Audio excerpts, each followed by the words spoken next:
Hello. Last week, we were telling you how Jesus was born at Bethlehem and how the shepherds came in from the fields to see him. Well, that was only half the story, and today we're going to tell you the rest of it.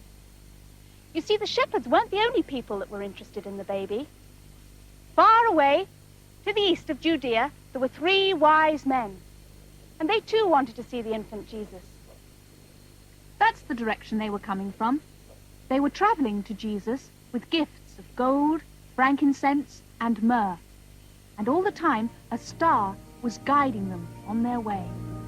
We are going to find a king. Follow the star, follow the star. We shall take 3 precious things. Follow the star, follow the star. Gold for a crown, frankincense fair. For the baby I shall take myrrh. Where shall we find this Savior child?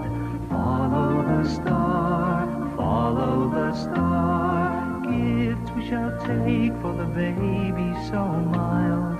Follow the star, follow the star. Gold for a crown, frankincense fair. For the baby I shall take myrrh.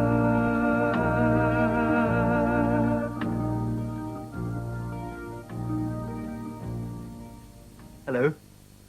I've made some wise men of my own, but they've been traveling for rather a long time now, so I think they could do with a bit of a rest. Come on, down you come. I made the camels in the same way as I made the donkeys last week. Do you remember? I cut out the legs and the body from a piece of folded card, and then I stuck on the tail and the head with a stapler. And then I stuck the legs to the base with some plasticine. That's so when I pull them along, they don't fall over.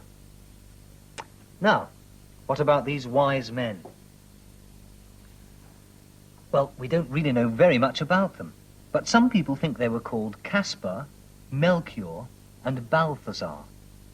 Strange names, aren't they? Caspar, Melchior, and Balthazar. I'm going to call this one Caspar, and he's carrying gold, a present of gold. Next to him is Melchior, and he's the one with the frankincense. Now, I've brought some frankincense with me to show you. And here it is. It comes from the inside of trees, and it's something that you burn to make the air smell nice. If I put some onto this burning piece of charcoal, there you are, you see? It smokes. And the smoke, makes a lovely smell. Last of all is Balthazar. And he's carrying a present of myrrh. Myrrh. Now, there's not very many people know how to spell that word. Myrrh, like frankincense, also comes from trees, and here's what it looks like. Sometimes it's made up into medicine, and it's said to be very good for sore gums. So you see, it really was the right kind of present to give to a teething baby. Right, wise men, I think you've had a good rest now. Time for you to be getting along with your journey. Remember, you've got some very important presents to deliver. The first Christmas presents ever. On you go. Oh, I think he's still asleep. Wake up. There's the third one. You've still got a long way to go before you find Jesus. Are you all set? And off you go. Off to find Jesus. Where shall we find this Savior child? Follow the star, follow the star. Gifts we shall take for the baby so mild. Follow the star, follow the star. Gold for a crown, frankincense fair. For the baby I shall take myrrh.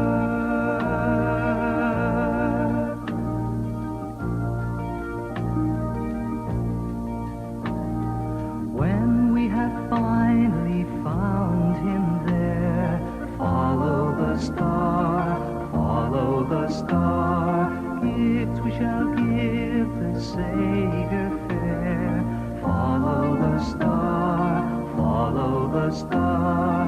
Gold for a crown, frankincense fair. For the baby I shall take myrrh. Follow the star, follow the star, follow the star, follow the star. At some point in their journey, the three wise men would have had to have crossed this hot, dusty plain. As you can see, there's hardly anything to eat or drink. It's just rocks and sand and very, very hot. And it's in places like this that camels are so very useful. Can you see that lump on their backs? That's called the camel's hump, and the camel uses the hump for storing a fatty liquid in. That means that when they're out in the desert, they don't go hungry or thirsty. They just live off their hump.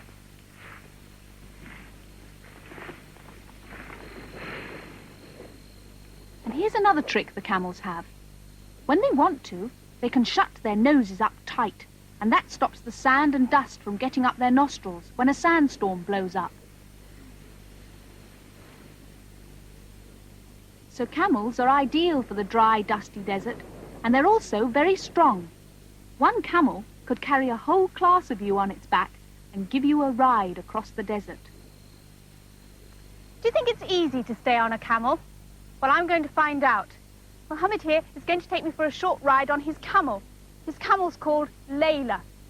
He's put a saddle on her hump, and I have to sit up on here and put my leg round here and hang on very tight. So here goes. Whoops.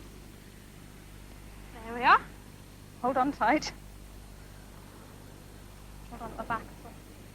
There. It's very wobbly. I'm rocking up and down. It's a bit like being on a ship.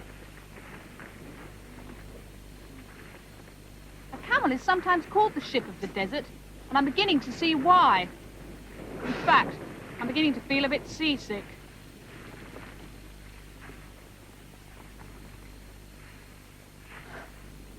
Well, I think I've had enough now. So we're going to try and stop the camel. And I'm going to try and dismount. Let's see what happens. Whoop, so it's down at the front and then down at the back. Oh, it's not too bad. There, all safe and sound. Thank you, Layla. Thank you, Mohammed. Well, that was my first camel ride, and I can tell you it's not very comfortable. So I can just imagine what it must have been like for the three wise men. It must have seemed like an endless journey to them as they followed the star across the mountains and the desert. On and on they went in their search for the newborn king. The next thing they had to do was to cross through this wilderness of bare, stony hills. And after that, their journey took them next to the shore of the sea.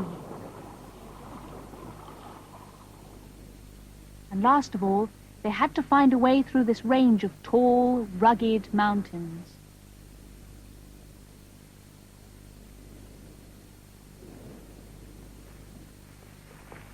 Week after week they travelled, and still the star led them on until one day they came round a corner, and there in front of them was the city of Jerusalem. The star appeared to be hovering close to the city, so the wise men were sure that this must be the place where Jesus had been born. Jerusalem has not changed much since the wise men were there. It's still protected by tall towers and turrets, and it's still surrounded by strong walls and battlements. While inside the old city, the streets are still crowded with merchants and traders. Shopkeepers selling their wares by the roadside. Women carrying bundles of clothing on their heads. And donkeys jostling their way through the crowded little streets. It's It's a busy scene, isn't it? And just listen to the noise they all make.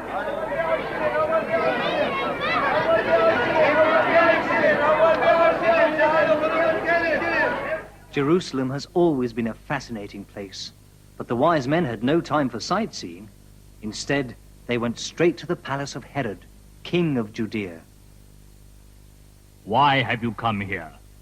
We have come to see the newborn king. Newborn king? What king? We have read it in our books and in the stars. A baby has been born who is to be king of the Jews. And we have come to worship him, your majesty. Now Herod was frightened when he heard this. A new king of the Jews, he thought.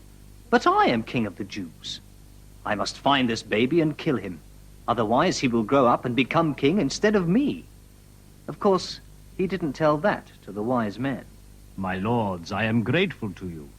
Go and find the baby and then come back to me and tell me where the baby is, for I too would like to go and worship him. So the wise men set out, and once again the star guided them on their way. But this time they didn't have far to go. After an hour, they had covered the 5 miles to Bethlehem, and this time they knew there was no mistake. The star shone clear and bright over the little village, and they realized that at last their journey was over. Think how glad they must have been as they made their way along the narrow street to the stable. At last they had found the newborn king. When we have finally found him there, follow the star, follow the star. Gifts we shall give the Savior fair. Follow the star, follow the star. Gold for a crown, frankincense fair. For the baby I shall take more. Back in his palace, Herod was waiting for them to return. When they come back, he thought, I will find this baby and kill him. But they never did return, for that night, as the wise men lay sleeping by their camels, an angel came to them to warn them of the danger. Do not return to Herod, said the voice, but go back straight away to the land you came from. And in the middle of the night, the wise men rose up and left. And so too did Joseph and Mary, for they also had a warning from the angel to run away, so that when Herod did send his soldiers to Bethlehem, it was too late. They had all escaped. Would you like to know what became of them all? Well, you'll have to ask your teacher about Jesus, because it's a very long story and a very interesting one. But I can tell you what happened to bad King Herod. Very shortly afterwards, he became very ill and died. And he's buried in that strange hill over there. But no one felt sorry for him, because he was such a cruel man. As for the wise men, they went back to the lands of the East full of joy, for they believed that the child they had seen was going to make everyone's lives better. And Mary and Joseph returned home even happier, for, like all new parents, they felt sure that their baby was the best baby in the world. Bye-bye.